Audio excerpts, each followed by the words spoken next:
کوشش کرنی چاہیے کہ ہم لوگوں کی دعائیں لیں. دعائیں لینا آسان ہے. ہمیں لوگوں کی بددعاؤں سے بچنا چاہیے. اچھائی اپنا راستہ خود بناتی ہے.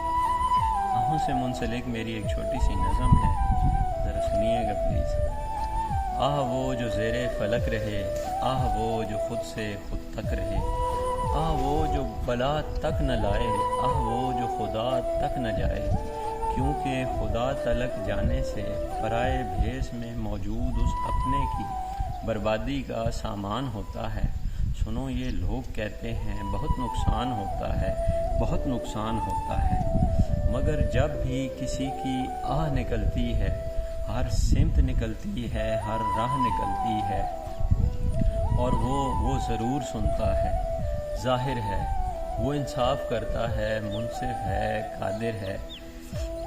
کچھ کو بدلہ یہاں دیتا ہے، کچھ کو بدلہ وہاں دیتا ہے، مگر تم پر میری آہ نکلتی ہے، مگر تمہیں میری دعا بھی ملتی ہے. لہٰذا تمہیں ادھر کچھ بھی ہوا ہے نہ ہوگا، جو بھی ہوگا اس جہان ہوگا.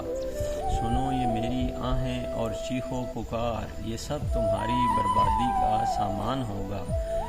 سمجھتے کیوں نہیں ہو تم، بہت نقصان ہوگا، بہت نقصان ہوگا.